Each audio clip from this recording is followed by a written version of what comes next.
Beleza, pessoal? Dando sequência aqui, ainda no artigo 3º do CPC, a gente vai para os parágrafos. O parágrafo 1º fala o seguinte: é permitida a arbitragem na forma da lei. A arbitragem nada mais é do que a gente chama de jurisdição privada, tá? Em algumas circunstâncias, em algumas matérias, é possível que haja a eleição, né, das câmaras arbitrais para a solução de determinados conflitos. Já falamos isso em sala de aula, tá? Existem situações de exceção em algumas temáticas, enfim, mas é possível, ainda que exista a jurisdição estatal, ainda assim é possível a existência da chamada arbitragem, tá? A justiça privada, que vai resolver situações de naturezas jurídicas específicas, demandas que reclamam situações de equipes multidisciplinares, enfim. Em algumas situações mais complexas, a arbitragem tem se mostrado um caminho extremamente interessante para a pacificação também dos conflitos sociais, ok? Parágrafo 2º do artigo 3º, o Estado promoverá sempre que possível a solução consensual dos conflitos. E aí, dando sequência, que é o mesmo sentido, parágrafo 3º, a conciliação, mediação e outros métodos de solução consensual de conflitos deverão ser estimulados por juízes, advogados, defensores públicos e membros do Ministério Público, inclusive no curso do processo judicial. Bem, o que isso significa, o parágrafo 2º e o parágrafo 3º? Nós já falamos nas primeiras aulas aí que a parte só tem autorização para invocar a tutela jurisdicional quando há o preenchimento, quando há a formação da lide, pretensão resistida.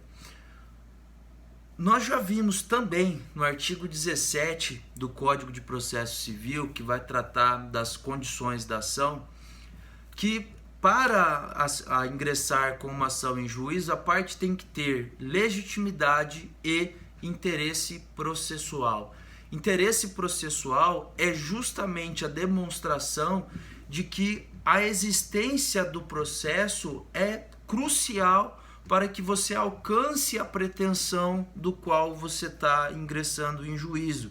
Ou seja, sem a existência do processo, você não vai conseguir alcançar o seu pleito.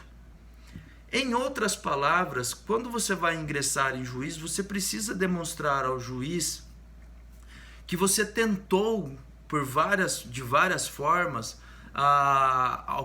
ter a sua pretensão. Exemplo, vamos imaginar que o professor Hugo, querido Guinho, um salve para o Guinho aí, me deve 10 mil reais.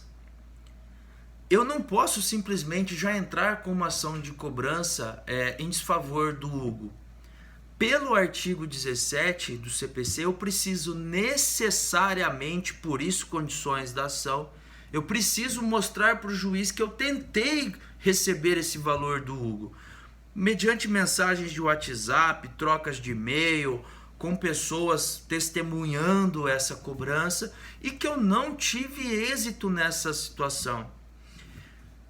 Eu sempre brinco que quando a parte adversa fala a seguinte frase: procure os seus direitos, ó, o advogado como é que fica? Arrepiado, porque é nesse momento que a gente tem a formação da lide. E isso, pessoal, nesse contexto todo que eu estou falando para vocês, tem extrema importância, porque muito embora você tenha a necessidade de demonstrar ao Estado que você tentou a pacificação desse conflito antes do ingresso da ação, isso não afasta do Estado o dever de fazer com que as partes ali cheguem num consenso, cheguem num acordo. Por isso que o Código coloca no artigo 3º que sim, se garante o acesso à justiça, protegendo lesão ou ameaça a direito. Porém, o Estado, sempre que possível, vai buscar a realização da conciliação e outras alternativas para chegar numa solução para aquele conflito. E veja que o parágrafo 3º, na sua parte final, deixa claro, ainda inclusive no curso de processo judicial. Ou seja, galera, mesmo que você já tenha o processo, o juiz vai buscar a todo tempo essa pacificação dos conflitos. Outro artigo que nós temos, que também é fruto das regras lá da Constituição Federal, o artigo 4º. Aqui a gente tem o chamado princípio da razoável duração do processo, que na Constituição é o artigo 5º, inciso 78, e o artigo 4º também faz remissão a esse princípio, dizendo o seguinte: as partes têm o direito de obter em prazo razoável a solução integral do mérito, incluída a atividade satisfativa. Ou seja, não basta ingressar com a ação, as partes têm o direito de ver essa ação tramitada, né, num prazo razoável até que se obtenha a solução definitiva daquele conflito. E mais do que pacificar esse conflito pela sentença, o Estado tem que garantir a efetividade desse direito consagrado na sentença, ok? Isso tudo dentro de um prazo razoável. Sempre faço uma observação: prazo razoável não significa um processo célere demais, um processo muito rápido, tá? Porque o processo ele deve tramitar numa condição de tempo razoável, mas assegurando às partes todos os direitos inerentes a cada perspectiva, ao autor, ao réu, né? Garantindo contraditório, ampla defesa, todas as etapas do processo, né? No sentido de respeitar o princípio do devido processo legal, ok? Artigo 6º. Todos os sujeitos do processo devem cooperar entre si para que se obtenha, em tempo razoável, decisão de mérito justa e efetiva. Ou seja, as partes têm esse dever de cooperação com o Estado na busca de uma solução justa, né, dentro de um prazo adequado. Isso significa se comportar no processo com lealdade processual, com respeito processual, trazendo sempre fundamentos para a busca da verdade real, que a gente já tanto falou aqui nos nossos encontros presenciais. Beleza? Artigo 7º. É assegurado às partes paridade de tratamento em relação ao exercício de direitos e faculdades processuais, aos meios de defesa, aos ônus, aos deveres e à aplicação das sanções processuais, competindo ao juiz zelar pelo efetivo contraditório. Galera, a gente já comentei isso já com vocês quando falamos de princípios em sala de aula, e aqui o código também deixa claro. O juiz tem o dever de tratar as partes numa situação de paridade. Ele não pode dar, entre aspas, mais direito para uma parte do que em relação à outra. Tratamento igualitário, tá? Sempre respeitando pelas situações de assegurar o direito de contraditório, né? Aqui, inclusive, comentei com vocês em sala de aula, e aqui retomo essa fala, a proteção, né, do princípio da vedação da decisão surpresa. Ou seja, antes do juiz dar uma decisão, o juiz deve assegurar o direito das ambas as partes se manifestarem no processo. É bem verdade que também para o princípio da vedação da decisão surpresa existem exceções, ok? Uma delas são as decisões de concessão de tutelas provisórias. Mas no direito é assim, nós temos uma regra e nós temos várias exceções a essa regra, ok? Artigo 8º. Ao aplicar o ordenamento jurídico, o juiz atenderá aos fins sociais e às exigências do bem comum, resguardando e promovendo a dignidade da pessoa humana e observando a proporcionalidade, a razoabilidade, a legalidade, a publicidade e a eficiência. além de estar previsto no Código de Processo Civil, nós temos essa mesma regra também na LINDB, tá? A ideia que se tem é que o juiz, ao sentenciar, ao resolver aquele conflito social, que ele busque por meio da sentença também atender aos fins sociais e às exigências, né, do bem comum. Eu sempre faço questão de relembrar o que é direito. A finalidade do direito, a essência do direito é sempre a busca pela preservação da paz social e também da boa-fé. E a ideia que se tem é que esses valores, essas finalidades também sejam observadas pelo juiz quando ele vai promover uma decisão, tá? E veja que o código deixa claro, nesse sentido orientativo, que o juiz deve se atentar para essas questões relacionadas neste sentido, ok? Ainda dentro do princípio da vedação da decisão surpresa, o artigo 9º deixa claro exatamente essas situações. Vamos ver. 9º. Não se proferirá decisão contra uma das partes sem que ela seja previamente ouvida. É aquilo que o titio falava para vocês, né? Isso vai ao encontro, inclusive lá do artigo 7º, né, se garantindo o contraditório, e o 9º reforça. Antes do juiz dar uma decisão, ele tem que previamente ouvir as partes, tá? Mas existem exceções. Olha só, parágrafo único.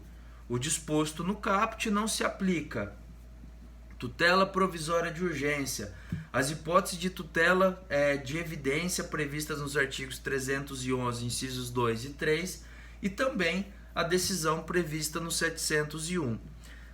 Essas outras decisões a gente vai falar em momentos oportunos. O que nesse momento a gente precisa saber é que o juiz tem o dever de garantir às partes o direito de se manifestar, o direito de contraditório, antes que ele prolate uma decisão. Porém, né, existem exceções a esta regra, ok? Artigo 10º. O juiz não pode decidir, em grau algum de jurisdição, com base em fundamento a respeito do qual não se tenha dado às partes a oportunidade de se manifestar, ainda que se trate de matéria sobre o qual deva decidir de ofício. Mais uma vez, veja que a gente está falando das normas fundamentais do processo, as primeiras 12 regras aí que o código coloca, e dentre essas regras, é a terceira regra que a gente está falando sobre essas questões de se assegurar o contraditório e o direito de se manifestar das partes.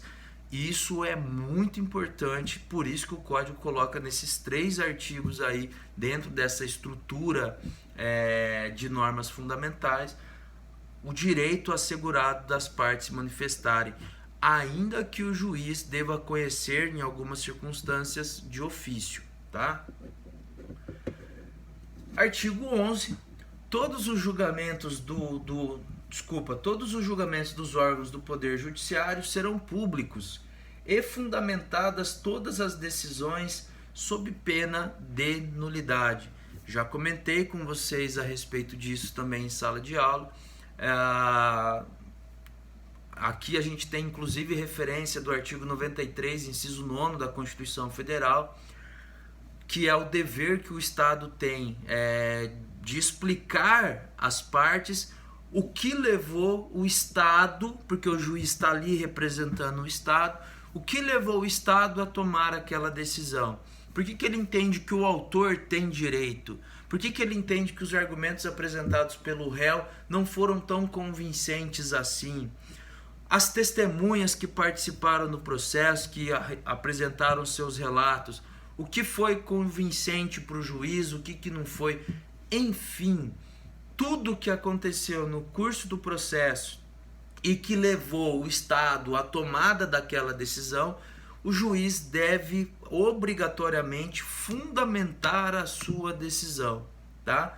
E questão importante que a gente está falando é que, além do dever das decisões fundamentadas, e isso tem regra no 489, 490 também do CPC, que vai falar o que é uma decisão fundamentada, nós temos as circunstâncias e a perspectiva de que o processo é público, né? Existem exceções e o próprio parágrafo único deixa claro isso. Olha o que diz: nos casos de segredo de justiça, pode ser autorizada a presença somente das partes, de seus advogados, de defensores públicos ou do Ministério Público. Ou seja, a regra geral, processo público, né, para que a sociedade verifique o trabalho do Estado. E além disso, além desse dever de publicidade do Estado, embora haja exceções, as decisões judiciais, sob pena de se declarar nulidade dessas decisões, precisam obrigatoriamente serem fundamentadas nos termos do 489 e 490 do Código de Processo Civil e também artigo 93, inciso 9 da Constituição Federal. Beleza? Pessoal, artigo 12 vai falar das situações de ordem cronológica que o processo vai se desenvolver. Vou pedir para que vocês façam essa leitura aí atentamente em casa, tá? É uma situação que estamos tentando implantar aos poucos, mas que não é fácil, ok? Bom, um resumo do que a gente conversou aqui hoje. Nós estamos iniciando as regras de processo civil, iniciando pelas normas fundamentais do processo civil. Normas essas que estão estampadas no artigo 1º ao artigo 12º do CPC. Também comentamos que, embora o Código de Processo Civil seja a norma específica para processo, nós temos as regras que devemos primeiro atentar, que são as regras da Constituição Federal. A Constituição Federal, por ser carta magna, né, entre aspas, o nosso sol aí, que irradia o seu brilho em toda a legislação, no Código de Processo isso não é diferente. Então a Constituição também cria regras próprias que são respeitadas pelo Código de Processo Civil. Beleza? Pessoal, atividade no portal, tá? Estou mandando mensagem para vocês aí com o código da turma para que vocês façam as atividades no Google Class. Beleza? Muito obrigado pela atenção de vocês. Até a próxima aí. Obrigado.